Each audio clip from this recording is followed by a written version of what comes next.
Hello students, welcome to Soumya's Conversation. So in this video we'll continue our chapter Functioning of a Commercial Organization. तो इस chapter में departments के बारे में हम पढ़ रहे थे एंड अब हम प्रोडक्शन ऑफ वर्क्स डिपार्टमेंट पर आ चुके हैं। तो इसकी जो लास्ट वीडियो थी उसमें प्रोडक्शन ऑफ वर्क्स डिपार्टमेंट का इंट्रोडक्शन दे दिया गया था एंड उसके जितने भी फंक्शंस थे वो एक ब्रीफ में आपको एक्सप्लेन कर दिए गए थे।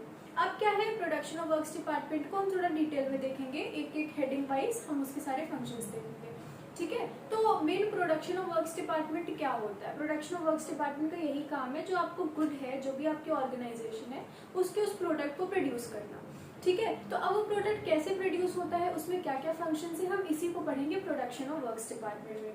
अब देखो ये जो प्रोडक्शन और वर्क्स डिपार्टमेंट है इसमें प्रोडक्शन स्लैश वर्क्स बोला जाता है। स्लैश वर्क्स का मतलब है कि either you can call it production department और you can call it works department, ठीक है। तो कंफ्यूज नहीं होना है कि प्रोडक्शन एंड वर्क्स डिपार्टमेंट नहीं होता है, लैप में दिया गया है। अब देखो प्रोडक्शन डिपार्टमेंट का मेन काम क्या होता है, तो अगर आपको ये नहीं है कि प्रोडक्शन डिपार्टमेंट बोला गया तो आप कंफ्यूज हो जाओ कि नहीं हमने तो प्रोडक्शन और वर्क्स डिपार्टमेंट पढ़ा था, ऐसा नहीं है, सेम डिपार्टमेंट, ठीक है।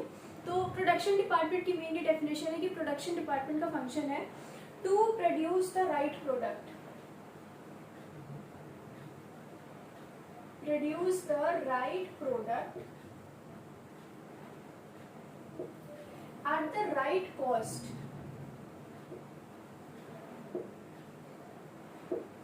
ठीक है।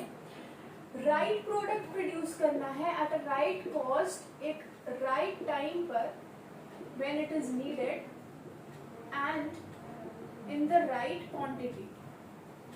देखिए ये मेन चार चीजें हैं जो कि प्रोडक्शन डिपार्टमेंट को ध्यान देनी होती है जब उन्हें एक गुड प्रोड्यूस करना होता है। जब भी उन्हें गुड प्रोड्यूस करना है तो first of all the product should be right product produce करना है। मार्केटिंग एंड रिसर्च जो आपने करी है मार्केटिंग एंड सेल्स डिपार्टमेंट में, उससे हमें जो जो इन्फॉर्मेशन मिली है उससे भी ये पता चलता है कि लोगों को क्या चीजों की जरूरत है, किन चीजों की जरूरत है, वो लोग उस सामान के लिए कितना पे करना चाहते हैं। तो उस हिसाब से पूरा डिसीजन लिया जाता है कि हमें किस तरह का प्रोडक्ट बनाना है। जैसे जो एग्जाम्पल हम ले रहे थे उसमें हमने एक पेन प्रोड्यूस करनी थी, तो पेन की डिजाइनिंग एंड ऑल दैट का सारा सिलेक्शन हो जाता है, हमें पता चल जाता है कि हमें एक पर्टिकुलर टाइप की पेन बनानी है, ठीक है। वो कैसे पता चलता है? मार्केटिंग एंड सेल्स डिपार्टमेंट जो अपनी रिसर्च करती है और सारी चीजें करती है उससे पता चलता है। तो मार्केटिंग डिपार्टमेंट ने आके भी प्रोडक्शन डिपार्टमेंट को बोला कि हमें रिसर्च से ये पता चला इस तरह का प्रोडक्ट हमें प्रोड्यूस करना है। तो अब प्रोडक्शन डिपार्टमेंट की रिस्पॉन्सिबिलिटी है कि वो एकदम उसी तरह का प्रोडक्ट प्रोड्यूस करे, जो डिसाइड करा गया है वैसा ही प्रोडक्ट उन्हें प्रोड्यूस करना है।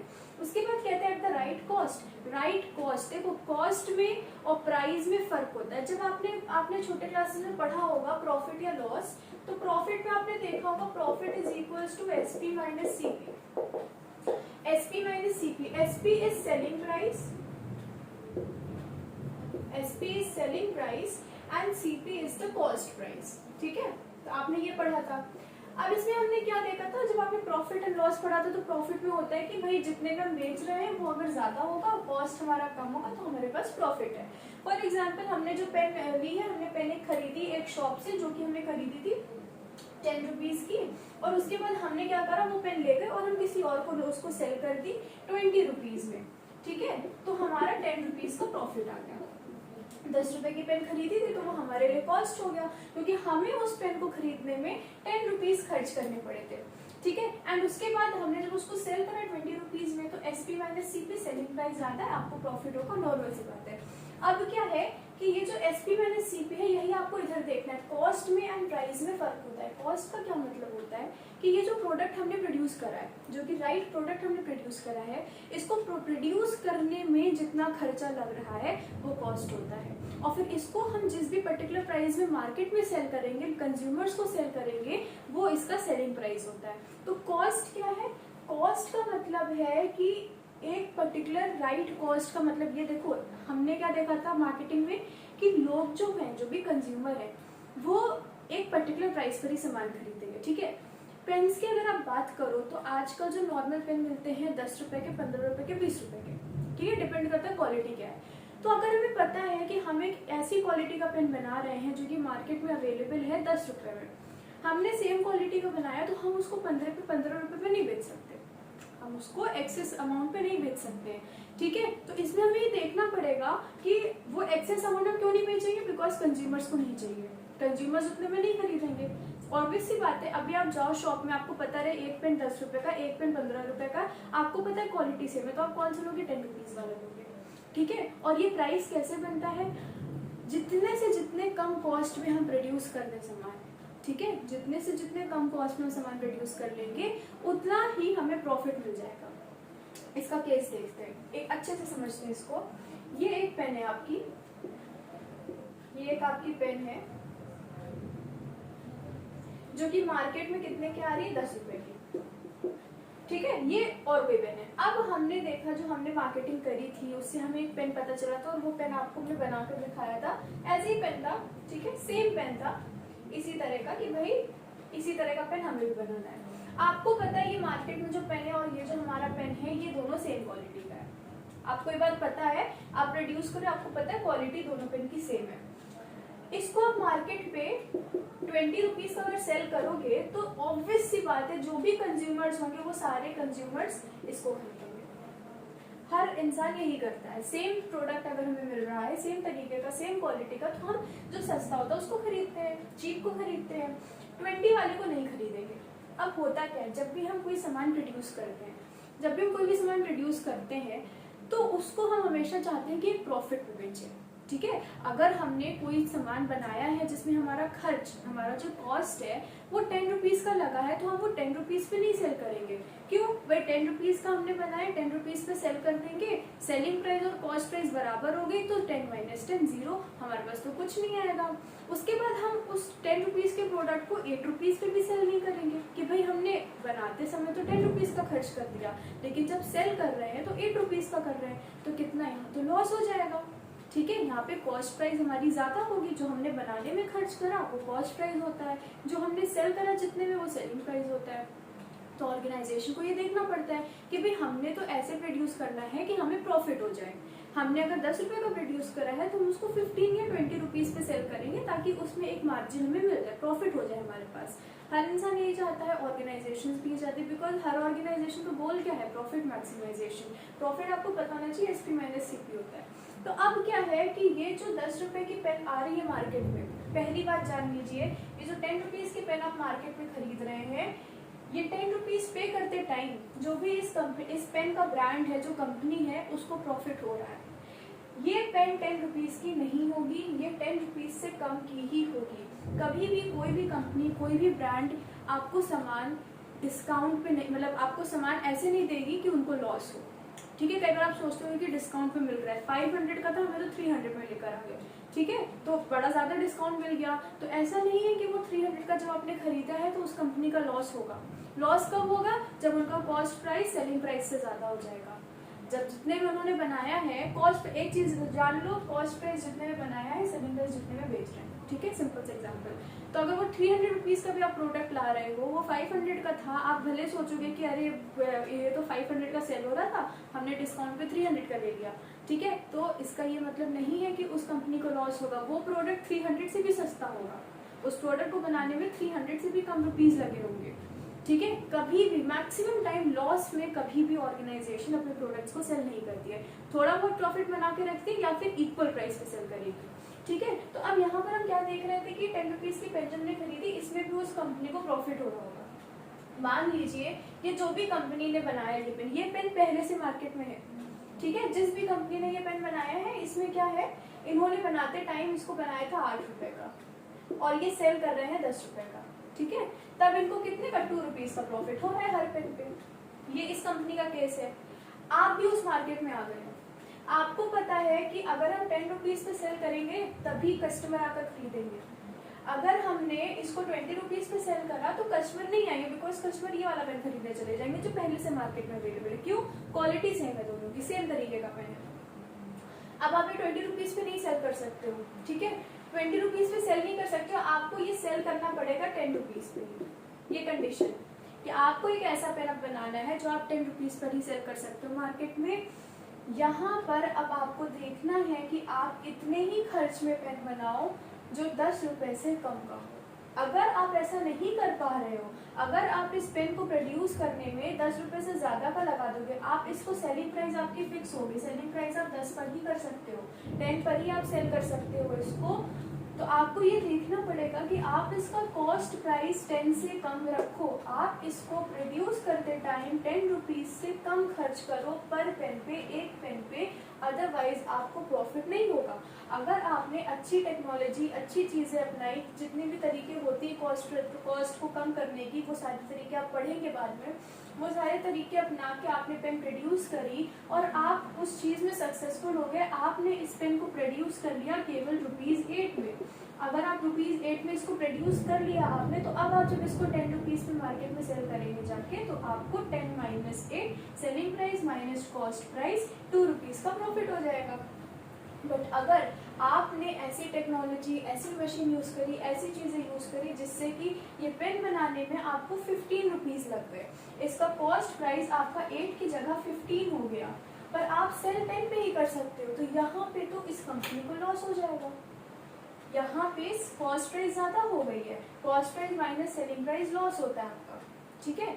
तो ये हमें देखना होता है, तभी कहते हैं राइट कॉस्ट पे प्रोड्यूस करना भी देखना है, बिकॉज कई ऐसे प्रोडक्ट्स होते हैं, आप आगे चल के पढ़ोगे कितने टाइप के प्रोडक्ट होते हैं, सब चीज़ें देखोगे, तो उसमें कई ऐसे प्रोडक्ट्स होते हैं जिनके प्राइस को हमें मार्केट के हिसाब से चलाना पड़ेगा, ठीक है। अगर आप सोप्स देखो तो सोप जनरली सेम प्राइस के आते हैं, तो आप टूथपेस्ट की बात करो सेम प्राइस के मिलते हैं, शैम्पू सेम प्राइस के होता है अगर नॉर्मल की आप बात करो, ठीक है। पेन्स हो गए, पेंसिल्स हो गए, स्टेशनरी का जितना सामान है, ये सब जनरली सेम प्राइस पर मिलते हैं, अलग अलग कंपनी के सामान, ठीक है। क्यों? बिकॉज ये होमोजीनियस प्रोडक्ट्स होते हैं, इनको एक टर्म दिया गया होमोजीनियस प्रोडक्ट्स, इनका प्राइस लगभग सेम ही रहता है। आप इसमें ज़्यादा बढ़ा दोगे, कम करोगे तो लोग दूसरा प्रोडक्ट खरीद लेंगे।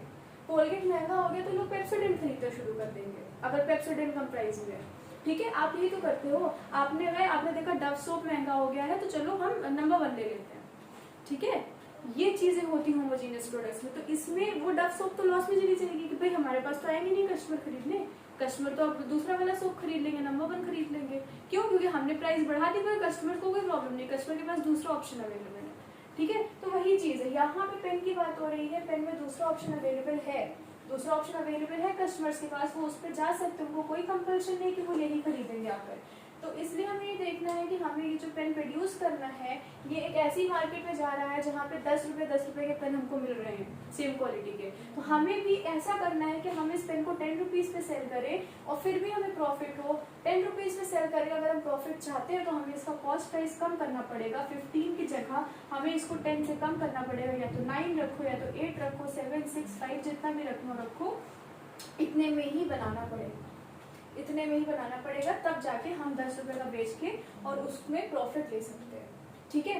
तो ये राइट कॉस्ट में, तो प्रोडक्शन डिपार्टमेंट जो होता है उसको ये सब चीजें देखेंगे, प्रोडक्ट सही प्रोड्यूस करना है, राइट कॉस्ट में प्रोड्यूस करना है, तभी प्रॉफिट होंगे। उसके बाद हमारा आ रहा है राइट टाइम। राइट टाइम कहता है कि एक सही टाइम पर प्रोड्यूस करना है। सही टाइम में, चलो अब हम लोग एक ऐसे प्रोडक्ट की बात करते हैं जो टाइम पे ज़रूरत होगी। फॉर एग्जांपल जैसे कि रेनी सीजन चल रहा है, ठीक है, रेनी सीजन में आपको अम्ब्रेलास की ज़रूरत होती है, रेनकोट्स की ज़रूरत होती है। अब आपकी कंपनी अम्ब्रेलास प्रोड्यूस करती है और उन्होंने प्रोडक्शन कर दी आपके चलो देखते अप्रैल में, अप्रैल और मई में उन्होंने प्रोडक्शन कर दी अम्ब्रेलास की, तो क्या उनका प्रोडक्ट लोग खरीदेंगे? नहीं खरीदेंगे, बिल्कुल नहीं खरीदेंगे, बिकॉज उनको तो इस प्रोडक्ट की जरूरत पड़ेगी रेनी सीजन में, तो वो रेनी सीजन में जाके खरीदेंगे, वो समर सीजन में क्यों लेंगे? So you need to be careful that the product which you are producing should be produced at the right time when it is needed. जब जरूरत हो तब आप उसको प्रोड्यूस करो। वुलन क्लोथ्स अगर हम समर में प्रोड्यूस कर देंगे तो क्या समर सीजन में लोग खरीद लेंगे? नहीं खरीदेंगे। सिमिलरली केस होता है कॉटन क्लोथ्स का, कॉटन क्लोथ्स आपके विंटर सीजन में नहीं बिकेंगे। तो आपको देखना है कि आपको जो प्रोडक्ट प्रोड्यूस कर रहे हो वो सही टाइम में प्रोड्यूस करो। तो ये हमारा आता है राइट टाइम। उसके बाद आता है राइट क्वांटिटी। ना क्वांटिटी इज रियली इंपॉर्टेंट।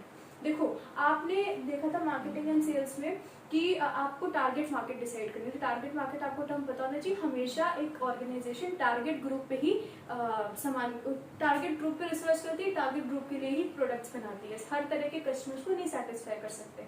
तो जो भी टारगेट ग्रुप है आपकी, तो आपको पता होना चाहिए कि हमें जो ये प्रोडक्ट बना रहे हैं, हम जिस मार्केट पे इसको ले जा रहे हैं, वहाँ पे कितने लोगों की जरूरत है, कितने लोगों को इस प्रोडक्ट की जरूरत है। ठीक है। अब अगर की जैसे पेन्स की बात हो रही है, तो आपको पता है पेन आपने डिसाइड करा कि आप जब पेन को पूरा, आपको याद होगा अगर जब ने फर्स्ट चैप्टर पढ़ा था तो उसमें प्रोडक्शन से लेकर एंड तक का पूरा प्रोसेस बताया गया था। प्रोडक्शन से लेकर कैसे कॉमर्स उसमें इन्वॉल्व होती है, ट्रांसपोर्टेशन होता है, वेयर हाउस में रखते हैं, वेयर हाउस में रखने के बाद डिस्ट्रीब्यूशन होता है जब उसका ट्रांसपोर्ट से, तो उससे क्या हमें पता चलता है कि प्रोडक्ट जो है एंड में कंज्यूमर तक कहाँ से कहाँ तक आता है, रिटेलर होलसेलर सब बीच में आते हैं। तो अब होता क्या है कि जब ये राइट क्वांटिटी में प्रोड्यूस करने का मतलब हमें पता है हमारा प्रोडक्ट किसने एरिया में जाएगा। अब ये जो ऑर्गेनाइजेशन हम एग्जाम्पल ले रहे हैं, हम ये गेस करते हैं, हम ये सोच के चलते हैं कि ये ऑर्गेनाइजेशन, ये अज्यूम कर रहे हैं कि ये ऑर्गेनाइजेशन अपना जो इसके पेन्स हैं वो पेन एक पर्टिकुलर सिटी में केवल डिस्ट्रीब्यूट करेगी, वो सिटी से बाहर सप्लाई नहीं करेगी अपने पेन्स का। तो उन्हें पता होना चाहिए कि उस सिटी में जिनको पेन्स की ज़रूरत है, जिस एज ग्रुप के लोगों को पेन्स की ज़रूरत है, उनकी क्वांटिटी कितनी है, कितने कंज्यूमर्स होंगे, उस हिसाब से उन्हें प्रोडक्शन करनी चाहिए। अगर उनकी प्रोडक्शन ज़्यादा हो जाएगी तो उनका सारा प्रोडक्ट सेल नहीं हो पाएगा, अगर प्रोडक्शन कम हो जाएगी तो शॉर्टेज हो जाएगी प्रोडक्ट की, तो वो अपना जो उनका गोल है कस्टमर सेटिस्फैक्शन का वो अचीव नहीं कर पाएंगे। इसीलिए कहते हैं राइट क्वांटिटी में भी प्रोड्यूस होना चाहिए। तो प्रोडक्शन डिपार्टमेंट में इन 4 चीज़ों पर फोकस करता है, राइट प्रोडक्ट प्रोड्यूस करना है, राइट कॉस्ट पे प्रोड्यूस करना है, राइट टाइम पे एंड राइट क्वांटिटी में। ये सारी चीज़ें आपके सिलेबस में नहीं, आपकी बुक में कहीं पे नहीं दी गई है, but you should understand the concept, product, cost, time, quantity, ये सब आपके कॉन्सेप्ट अगर सही रहेंगे देन आगे जब इनको आप मैनेजमेंट और वो सारे जो क्या कहते हैं प्रैक्टिकल चीज़ें जब आप देखोगे, ये तो आपकी थ्योरी है, आपको लर्न करना है, ये इंडस्ट्री होती है, वो इंडस्ट्री होती है, यहाँ ये काम होता है, बट जब इसको आप एनालिसिस में लाओगे, जाके केस स्टडीज़ में लाओगे तो वहाँ पे बहुत हेल्पफुल होगा। तो ये आपका जो था डेफिनेशन हो गई प्रोडक्शन डिपार्टमेंट की, कि प्रोडक्शन डिपार्टमेंट रिस्पॉन्सिबल होती है to produce the right product at the right cost at the right time in the right quantity, ठीक है। और प्रॉफिट हमारा SP माइनस CP होता है। ये आपके प्रोडक्शन डिपार्टमेंट की डेफिनेशन थी। And after this definition we move to the functions of the production department. और फंक्शंस जो है वो धीरे धीरे शुरू होकर एंड में आपके डिस्ट्रीब्यूशन तक का पूरा काम हो जाएगा। अब देखो क्या होता है, हम देखते हैं फंक्शंस। फंक्शंस में फर्स्ट फंक्शन जो आता है प्रोडक्शन डिपार्टमेंट का, वो कहता है डिजाइनिंग द प्रोडक्ट, ठीक है। क्या कहता है? Designing the product. सबसे सिंपल चीज़ है भाई, मार्केटिंग डिपार्टमेंट जो मार्केटिंग एंड सेल्स डिपार्टमेंट है उससे बात करता है प्रोडक्शन डिपार्टमेंट कैसा कैसा चाहिए। मार्केटिंग डिपार्टमेंट बताती है कि हमने तो रिसर्च से पता करा है कि इस साइज का पेन चाहिए और इस टाइप की डिज़ाइन होगी, इस टाइप की पैकेट होगी, पैकेट में इस तरह से लेबलिंग लगाई जाएगी। डिसाइड हो गया, डिजाइन हो गया, प्रोडक्ट डिजाइन हो गया। ये डिजाइनिंग है, ये प्रोडक्शन नहीं है। प्रोडक्ट अभी प्रोड्यूस नहीं हो रहा, केवल डिजाइन बना गया। हर चीज को करने से पहले आप एक ब्लूप्रिंट बनाते हो। आप एक बिल्डिंग भी बहुत बड़ी बन रही थी तो उसके पहले भी उसका एक स्ट्रक्चर बनाया जाता है, उसकी एक स्केच बनाई जाती है। तो उसी तरीके से डिजाइनिंग करी जाती है प्रोडक्ट की, जो भी प्रोड्यूस करना है। डिजाइनिंग के बाद सेकेंड हमारा आता है choice of plant and equipment. Choice of plant and equipment. अब देखो, ये जो पेन है, इस पेन को प्रोड्यूस करने के लिए आप हाथ से तो प्रोड्यूस नहीं करोगे, आज का टाइम तो मशीन्स का है। तो हमें डिसाइड करना है कि किस किस टाइप की मशीन्स की हमें ज़रूरत पड़ेगी। अब पेन प्रोड्यूस करना है तो जो मशीन क्लॉथ प्रोड्यूस करती है उसकी ज़रूरत तो हमें नहीं होगी। पेन प्रोड्यूस करना है तो क्लॉथ प्रोड्यूस करने की मशीन की ज़रूरत है नहीं, हमें उस मशीन की ज़रूरत है जो पेन प्रोड्यूस करेगी। जो जो डिज़ाइन हमने बनाया है, इस डिज़ाइन के लिए जिन जिन चीज़ों की जो जो मशीन्स की ज़रूरत पड़ेगी उन्हें हमें चाहिए। तो we have to make a choice कि हमें किन किन मशीन्स की ज़रूरत है, ठीक है। तो यही है कि after designing the product appropriate plant and machinery is also selected. Selection and installation हो जाता है and it depends on factors कि हमें कितना वॉल्यूम, कॉस्ट, लाइफ, ये सब देखो। क्या कुछ नहीं है, मशीन हम डिसाइड करते हैं, उस मशीन जब डिसाइड हो जाती है उनको हम सेलेक्ट कर लेते हैं और फिर हम उन मशीन्स को फिट कर देते हैं, ठीक है, उनको हम इंस्टॉल कर देते हैं। अब जब इंस्टॉल की बात आई है तो मशीन कहीं पे भी तो लगा दिया नहीं जाएगा, ठीक है। मशीन से काम करना है वो पूरा। आपने अगर देखा हो, आप यूट्यूब पे देख सकते हो कितनी वीडियोस आती हैं जहाँ पे दिखाते हैं फैक्ट्री में काम होता रहता है। तो पूरा सीरियल वाइज एक मशीन रहती है, फिर उससे आता है दूसरी मशीन लगी होती है, वहाँ पे कुछ और काम होता है, फिर प्रोडक्ट नए फॉर्म में निकलता है, फिर थर्ड मशीन में जाता है, ऐसे पूरा वो अरेंजमेंट होता है। तो सिमिलरली जब मशीन हमने चॉइस कर ली, मशीन की हमने सेलेक्ट कर लिया, हमने उसको इंस्टॉल कर लिया है, now comes the third function which is the layout of plant. अब क्या थर्ड फंक्शन आ रहा है? Third function is saying layout of the plant. ये बताएगा कि इन मशीन्स को हमें किस वे में अरेंज करना है, इस प्लांट में, इस फैक्ट्री में इन मशीन्स को हमें किस तरीके से लगाना है। तो this is saying that the selected machines, equipment and tools they are properly arranged in the factory building, ताकि एफिशिएंट और इकोनॉमिकल प्रोडक्शन हो सके। और इस फिजिकल अरेंजमेंट को, इस ये जो हमारा फिजिकल अरेंजमेंट है, इसको हम प्लांट लेआउट कहते हैं। तो कुछ नहीं है, इसमें मशीन्स आपकी रहेंगी, आपको पता है किस तरीके से इन मशीन्स को लगाया जाएगा, और इन्हीं जगह से हमारा जो प्रोडक्ट है, जैसे इसमें हमारा पेन्स है, वो होके जाएगा और ये पूरा रूट फॉलो करा जाएगा। तो ये क्या है, ये आप लेआउट बना रहे हो, ये आप लेआउट बना रहे हो, क्योंकि देखो ये आपको प्रोडक्शन डिपार्टमेंट के फंक्शन बताए जा रहे हैं। ये कोई छोटी मोटी ऑर्गेनाइजेशन नहीं है, प्रोडक्शन का काम बड़े लेवल पे हो रहा है, बड़ी मशीन्स की जरूरत है, प्रॉपर तरीके से होना चाहिए, उसके लिए ये स्टेप्स इन्वॉल्व होते हैं। ऑर्गेनाइजेशन में ऐसे ही काम होता है, बड़ी ऑर्गेनाइजेशंस में। तो लेआउट ऑफ प्लांट डिसाइड हो गया, उसके बाद हमारा आता है production planning. So the fourth function is saying production planning. अब आप सोचोगे कि प्रोडक्शन प्लानिंग क्या है। देखो होता क्या है, आपने पता चल गया आपको कि प्रोडक्ट की डिजाइन क्या होगी, इस तरह का प्रोडक्ट होगा, इस प्रोडक्ट को बनाने के लिए हमें इन मशीन की जरूरत पड़ेगी, और मशीन को हमने अच्छे तरीके से सजा भी लिया, रख भी लिया है। प्रोडक्ट कैसे बनाना शुरू होगा, प्रोडक्ट तो बनाना तब शुरू होगा जब हमारे पास रॉ मटेरियल आएंगे। जब हमारे पास रॉ मटेरियल आएंगे तब हम प्रोडक्ट बनाना शुरू करेंगे। आपने डिसाइड कर लिया आपको एक टेबल चाहिए एक पर्टिकुलर डिजाइन की, आपने गूगल से चलो निकाल ली, ठीक है, आपने निकाल ली। फिर आपने देखा कि चलो इस प्रोडक्ट को बनाने के लिए हमें जो जो चीजों की जरूरत है वो भी हमने ले आए। अब वो प्रोडक्ट बनेगा कैसे, आपने डिजाइन कर लिया, प्लान कर लिया कैसे करना है। अब वो प्रोडक्ट कैसे बनेगा, तब बनेगा जब एक कारपेंटर आएगा, अपने टूल्स इक्विपमेंट्स को लाकर उनको यूज करेगा, लकड़ी लाएगा, तब वो जो है वुड लाकर आपकी वो टेबल बनाएगा।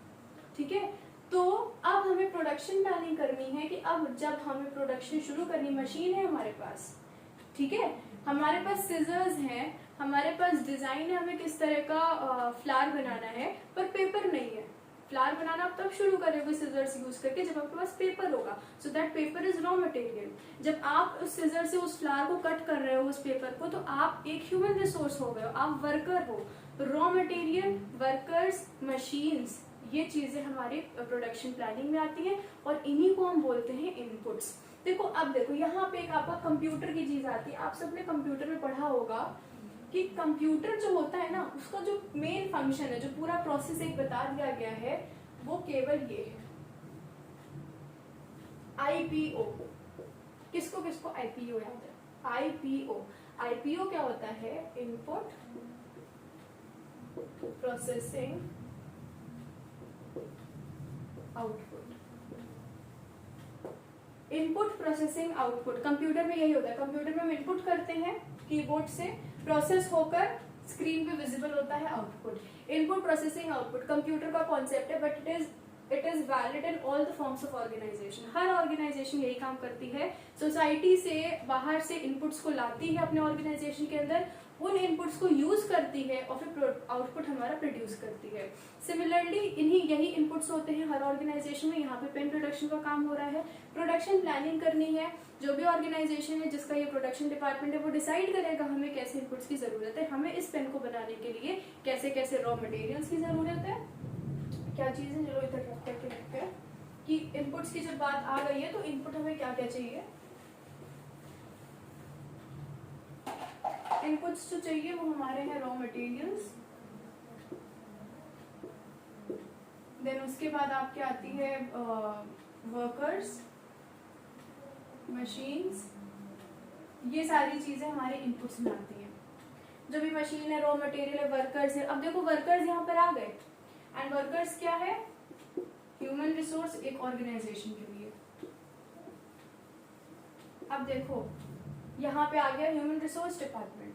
एंड में आप देखोगे हर डिपार्टमेंट इंटर रिलेटेड है। प्रोडक्शन में वर्कर्स की जरूरत पड़ेगी, प्रोडक्शन डिपार्टमेंट कहेगा भी हमें तो वर्कर की भी जरूरत है। Production department human resource department से बात करेगा जाके कि हमें वर्कर्स की जरूरत है। वो पूछेंगे किस तरह के काम की जरूरत है, वो बताएंगे फैक्ट्री में पेन प्रोडक्शन का काम करना है, तो ह्यूमन रिसोर्स डिपार्टमेंट उस हिसाब से फिर जो आपने फंक्शंस पढ़े ह्यूमन रिसोर्स डिपार्टमेंट के, जॉब एनालिसिस करना, फिर रिक्रूटमेंट करना, सिलेक्शन करना, ट्रेनिंग देना, फिर उनके ओरिएंटेशन करना, ये सारी चीजें वो करेंगे। और फिर ये वर्कर्स यहाँ पे एम्प्लॉयड होंगे इस पर्टिकुलर प्रोडक्शन डिपार्टमेंट में प्रोडक्शन का काम करने के लिए। So in this way all the departments are related.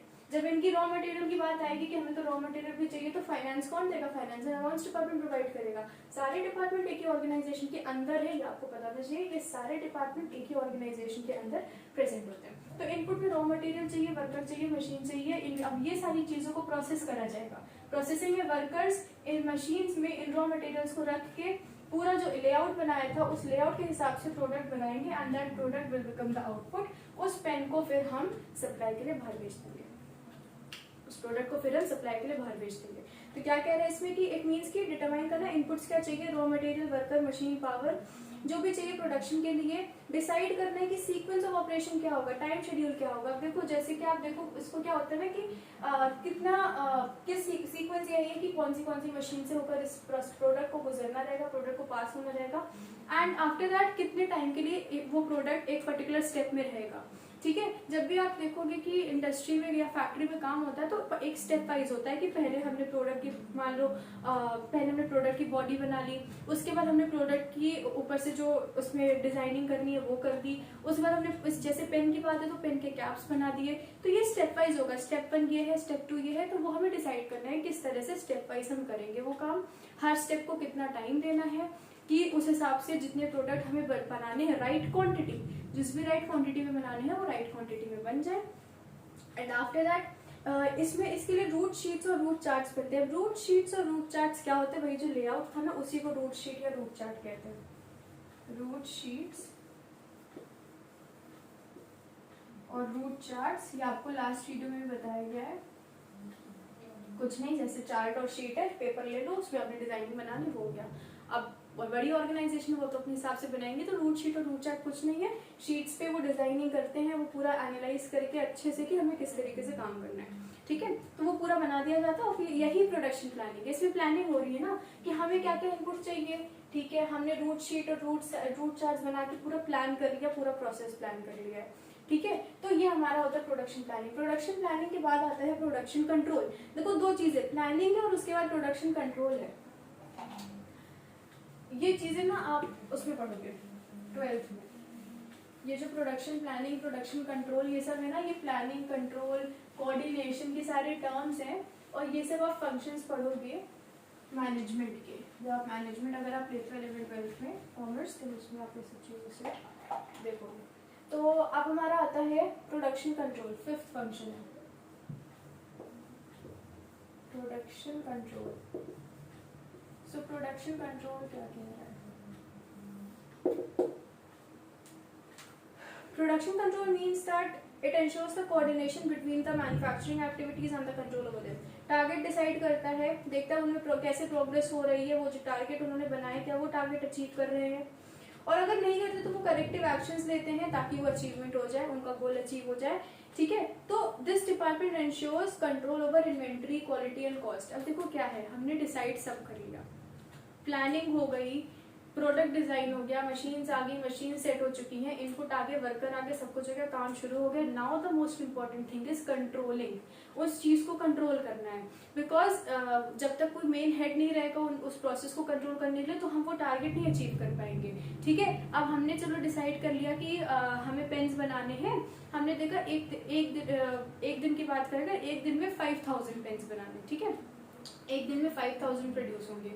तो अब इनका ये टारगेट है, ये इनका टारगेट है कि एक पर डे पे हमें 5000 पेन्स प्रोड्यूस करने हैं। तो अब इनपुट्स अच्छे से यूज हो, वर्कर्स अच्छे से काम करें, मशीन्स ना रुके बीच बीच में, अच्छे से पूरा प्रोसेस हो जाए, तभी जाकर जब पूरे दिन काम होगा तब जाके वो 5000 पेन्स हम प्रोड्यूस कर पाएंगे। ये काम ढंग से हो, कोऑर्डिनेटेड तरीके से हो, इसको इंश्योर करने के लिए प्रोडक्शन कंट्रोल की जरूरत होती है। तो प्रोडक्शन डिपार्टमेंट का ही ये फंक्शन है कि आपने प्लानिंग प्लॉटिंग सब कर ली, now you have to control over it, you have to coordinate the activities so that you achieve the targets which you have made. ठीक है, और अगर नहीं अचीव हो रहा है देन आप उन गलतियों को देखना, देन आप उन गलतियों को सुधारो। तो यही काम होता है, जैसे आपके टीचर कंट्रोल करते हैं, आपके टीचर ने आपको काम दे दिया है, सब एक्सप्लेन कर दिया है, now it is a duty to control that, you should complete that work, you should achieve that target. ठीक है, तो इसी तरीके से प्रोडक्शन डिपार्टमेंट का भी है, कंट्रोलिंग बहुत जरूरी है, और कंट्रोलिंग एंड कोऑर्डिनेशन तो हर ऑर्गेनाइजेशन में इंपॉर्टेंट होता है। ठीक है, तो ये हमारा कंट्रोलिंग हो गया। उसके बाद आता है रिपेयर्स एंड मेंटेनेंस। अब देखो रिपेयर्स एंड मेंटेनेंस क्यों आया है, रिपेयर्स एंड मेंटेनेंस क्यों आया है? ये जो आपकी ऑर्गेनाइजेशन है जो पेन्स प्रोड्यूस कर रही है, इस ऑर्गेनाइजेशन में मशीन्स इन्वॉल्व है, मशीन्स लग रही हैं, ठीक है। मशीन्स लग रही हैं तो मशीन्स खराब भी हो सकती हैं, ठीक है। कोई ऐसा तो नहीं कभी मशीन खराब नहीं होगी। तो मशीन किसी टाइम पे अगर बीच में कोई मशीन अचानक से ऑल ऑफ देखो मशीन को बता के तो खराब नहीं होगी भाई, हाँ ठीक है, 10 में रिड्यूस करने के बाद ना ये मशीन खराब हो जाएगी, मशीन ने बता दिया आके, ऐसा तो होगा नहीं। तो मशीन अचानक से ऑल ऑफ अ सडन रुक जाएगी। एंड अगर ऑल ऑफ अ सडन कोई इसमें फॉल्ट आ जाता है, कोई खराबी आ जाती है तो क्या होगा, पूरा प्रोडक्शन रुक जाएगा, ठीक है।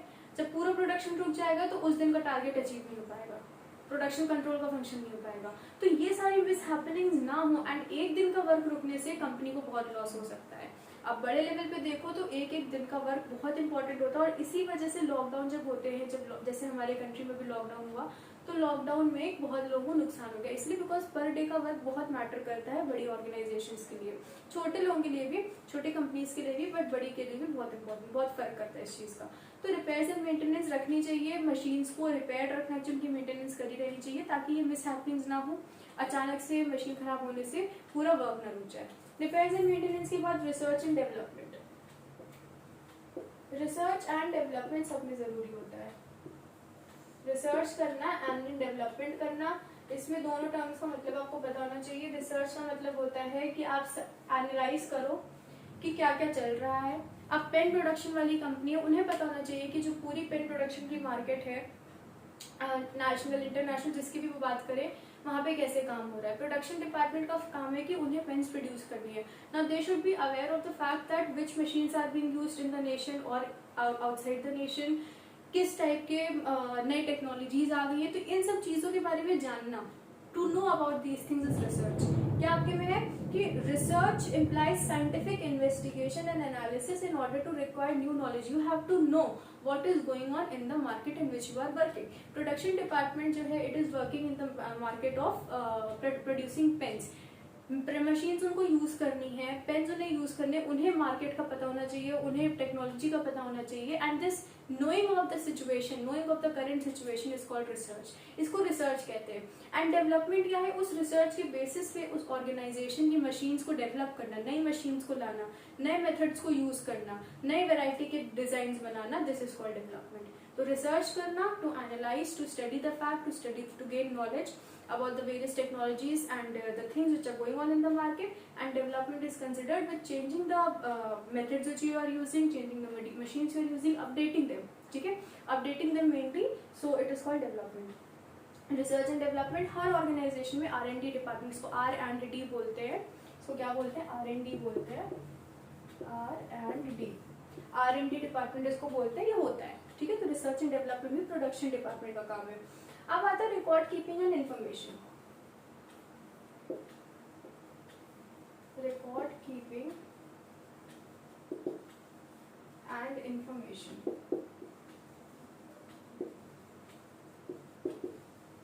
So records, we have to keep the records and we have to keep the information। क्या होता है रिकॉर्ड कीपिंग एंड इंफॉर्मेशन और क्यों करा जाता है? देखिए होता क्या है कि जो आपका production department it maintains the records of cost, time and inputs which are involved in the production of goods. उनको रिकॉर्ड करना है कि कितना कॉस्ट लग रहा है, कितना टाइम लग रहा है उनके उस प्रोडक्ट को इसमें, बिकॉज प्रोडक्शन डिपार्टमेंट का काम क्या है, right product at the right time at the right cost in the right quantity, उनका ये मेन फंक्शन है। So they have to keep a record कि क्या उनकी ऑर्गेनाइजेशन में जो प्रोडक्शन का काम कर रहे हैं वो राइट कॉस्ट पे, राइट टाइम पे, राइट क्वांटिटी में और प्रोडक्ट राइट तरीके से प्रोड्यूस हो रहा है नहीं हो रहा है। सो कीप रिकॉर्ड्स वो मेंटेन करेंगे तो ही उन्हें पता चल पाएगा, ऐसे तो नहीं अचानक से कुछ हो जाएगा, ठीक है। तो रिकॉर्ड्स मेंटेन करने पड़ते हैं। उसके बाद provides necessary information to management. अब वो मैनेजमेंट जो है उनको बताते हैं कि हमारे पास कितना स्टॉक है, हमारे पास कितना आप पढ़ोगे बड़े में क्लोजिंग स्टॉक, ओपनिंग स्टॉक ये सब होता है, तो स्टॉक के बारे में बताते हैं, ऑर्डर कितने हैं, वर्क शेड्यूल क्या, लोग कैसे कैसे काम कर रहे हैं, किस किस टाइम पे काम कर रहे हैं, ये चीजें उन्हें बतानी होती है मैनेजमेंट को। जो मैनेजमेंट होगी, जो भी उस पूरी कंपनी, अब यहाँ पे कंपनी के मैनेजमेंट की बात आ गई है, उस ऑर्गेनाइजेशन की मैनेजमेंट की बात आ गई जो कि सारे डिपार्टमेंट्स को मैनेज कर रही है। तो हर डिपार्टमेंट अपने पे रिपोर्ट्स देता है जाके, तो प्रोडक्शन डिपार्टमेंट को ये रिपोर्ट्स देनी पड़ेंगी मैनेजमेंट को, उस ऑर्गेनाइजेशन की मैनेजमेंट को। तो इसलिए उन्हें ये रिकॉर्ड्स मेंटेन करना जरूरी है कि कितना हमारे पास स्टॉक है और कितना हमारे पास ऑर्डर है। अगर कोई प्रॉब्लम होगी तो मैनेजमेंट डिपार्टमेंट उन्हें असिस्ट करेंगे कि अच्छा अगर ये दिक्कत आ रही है तो आप इसको ऐसे ठीक कर सकते हो। तो इसलिए इन सब चीज़ों की ज़रूरत होती है। कोऑर्डिनेशन होना चाहिए। इसके बाद it's saying for example information is provided to marketing and sales department on cost of production. अब देखो मार्केटिंग एंड सेल्स डिपार्टमेंट का फंक्शन एक होता है प्राइस डिसाइड करना, ठीक है। मार्केटिंग में आप पढ़ोगे बड़े क्लासेस में, अभी 10th में पढ़ोगे आप कि 4 P's ऑफ मार्केटिंग होते हैं, तो उसमें प्राइस भी एक आता है। मार्केटिंग डिसाइड करता है प्राइस क्या होगा प्रोडक्ट का। प्राइस मतलब selling price, not the cost. Price मतलब सेलिंग प्राइस। तो सेलिंग प्राइस वो कब डिसाइड करेंगे, जब उन्हें पता चलेगा कॉस्ट कितना है। जब तक उन्हें यही नहीं पता चलेगा कि वो पेन 8 रुपए में प्रोड्यूस हुआ है, तब तक वो कैसे डिसाइड कर लेंगे कि वो 10 रुपीज में सेल करेंगे। For maintaining that profit, for achieving profit, for gaining the profit, they should know कि पेन प्रोड्यूस कितने में हुआ है। कौन बताएगा, जो प्रोड्यूस कर रहा है। तो production department marketing and sales department को बताएंगे जाके कि भाई हमारा पेन जो हम प्रोड्यूस कर रहे हैं उसका कॉस्ट 8 रुपीज है। अब आप उसके हिसाब से डिसाइड कर लो कि आपको कितने प्रॉफिट पे कितना ऐड करके उसको मार्केट में सेल करना है, आप प्राइस उसकी डिसाइड कर लो, ठीक है। तो ये सब कैसे बताएंगे, एक ये ऐसे नहीं कि एक बार बोल दिया और आपकी बात हो गई कि हाँ ऑर्गेनाइजेशन है, प्रोडक्शन डिपार्टमेंट के मैनेजर गए, मार्केटिंग डिपार्टमेंट वाले बैठे, उनसे बोल रहे हैं कि हमने देखिए पेन बनाया है और ये पेन देखिए ये बन गया है और ये 8 रुपए का है, आप डिसाइड करो कितने का बेचोगे। ऐसे नहीं होता है। अच्छे से रिकॉर्ड्स बनाए जाते हैं, अच्छे से इंफॉर्मेशन प्रोवाइड करने का तरीका होता है, बहुत ही सिस्टमैटिक तरीके से, फॉर्मल तरीके से होता है। और इतने जल्दी डिसीजंस नहीं, आसानी से डिसीजन टेकिंग बहुत इंपॉर्टेंट, बहुत स्किल वाला काम होता है। तो बहुत अच्छे से ये पूरा प्रोसेस के तरीके से होता है, वो इन्फॉर्मेशन प्रोवाइड करनी, तो इसीलिए उन्हें रिकॉर्ड्स मेंटेन करने हैं, ठीक है। ये तो आपको एग्जाम्पल के लिए छोटा सा बताया जा रहा था, बट पैसे बहुत बड़ा प्रोसेस होता है। उसके बाद है कि production department keeps marketing sales informed about the quantity quality, ताकि उन्हें पता चले कैसे डिस्ट्रीब्यूशन करनी है। कस्टमर के ऑर्डर आते रहते हैं तो उन्हें पता होना चाहिए कि स्टॉक हमारे पास कितना है, ठीक है। तो ये सब चीजें क्या है, ऑर्डर्स तो जाएंगे दूसरे डिपार्टमेंट के पास, ऑर्डर्स तो जा रहे हैं मार्केटिंग एंड सेल्स डिपार्टमेंट के पास, प्रोड्यूस कर रहा है वो प्रोडक्शन डिपार्टमेंट, तो उन्हें पता ना चाहिए कि भाई कितने ऑर्डर है, उस हिसाब से हमें प्रोडक्शन करनी है। तो ये सारे डिपार्टमेंट्स इंटरलिंक्ड होते हैं, सब इंटरलिंक्ड होते हैं, सब एक दूसरे के एक, सब अपना अपना काम करते हैं एंड विच फाइनली सब इन्वॉल्व होकर पूरे ऑर्गेनाइजेशन का काम करते हैं, ठीक है। तो यही चीज होती है कि हमारा लास्ट वाला फंक्शन था प्रोडक्शन और वर्क्स डिपार्टमेंट का, रिकॉर्ड कीपिंग एंड इन्फॉर्मेशन, ये भी हो गया है। आपने देखा कैसे कैसे होता है। तो प्रोडक्शन डिपार्टमेंट कुछ नहीं है, राइट प्रोडक्ट प्रोड्यूस करना है, राइट टाइम पे प्रोड्यूस करना है, राइट कॉस्ट पे प्रोड्यूस करना है and in the right quantity. Product को डिजाइन करते हैं, फिर डिसाइड करते हैं, चूज करते हैं कौन कौन सी मशीन्स, कौन कौन सी टूल्स एंड इक्विपमेंट की जरूरत है। फिर हम एक लेआउट ऑफ प्लान डिसाइड करते हैं, किस तरीके से उन मशीन्स को अरेंज करके उस प्रोडक्ट को प्रोड्यूस करेंगे। आफ्टर डिसाइडिंग द लेआउट उसके बाद हम देखते हैं कि प्रोडक्शन प्लानिंग करते हैं, हमें क्या क्या इनपुट्स की जरूरत है, इनपुट प्रोसेसिंग आउटपुट होगा, आपका लेबर चाहिए, रॉ मटेरियल चाहिए, मशीन्स चाहिए, पावर चाहिए, ये सारी चीजें डिसाइड होती है। उसमें प्रोडक्शन कंट्रोल होता है, जिसमें कंट्रोल करा जाता है कि क्या ये सारा काम ढंग से हो रहा है, अच्छे प्रॉपर सिस्टमैटिक तरीके से होना चाहिए। उसके बाद रिसर्च एंड आपकी मेंटेनेंस, रिसर्च, उसके बाद आपका आता है repairs and maintenance. Repairs and maintenance में क्या है कि जो भी मशीन्स हैं वो बहुत अच्छे से रिपेयर्ड रहे, मेंटेन रहे, ताकि कोई अनसर्टेनिटी ना हो जाए। कोई मशीन में फॉल्ट आ जाने से पूरा वर्क आपका प्रोसेस ना रुक जाए। इसके बाद आपका था रिसर्च एंड डेवलपमेंट, जो रिसर्च करनी पड़ती है, पहले आप देखो क्या क्या इंपॉर्टेंट है, क्या क्या चेंजेस हो रहे हैं हमारे एनवायरनमेंट में, हमारी मार्केट में, उस हिसाब से अपनी ऑर्गेनाइजेशन में डेवलपमेंट करो चीज़ों की। एंड लास्ट हमारा आता है record keeping and information. Record keeping and information में रिकॉर्ड्स रखो हर चीज़ के, हमारा क्या प्रोडक्ट सही कॉस्ट सही टाइम प्रोड्यूस हो रहा है। अलग अलग डिपार्टमेंट से डिस्कशंस होती हैं, उसके बेसिस पे डिसीजंस लिए जाते हैं। तो इन सब के लिए रिकॉर्ड कीपिंग एंड इन्फॉर्मेशन की जरूरत होती है। तो प्रोडक्शन और वर्क्स डिपार्टमेंट का इतना ही था। इसके बाद हमारा जो नेक्स्ट डिपार्टमेंट है वो हम नेक्स्ट वीडियो में देखेंगे, which is purchasing and stores department. अभी परचेजिंग एंड स्टोर्स डिपार्टमेंट क्या है, किससे रिलेटेड है, बहुत ईजी सा है, इसको नेक्स्ट वीडियो में हम देखेंगे। Until then you revise this and take care of yourself and bye.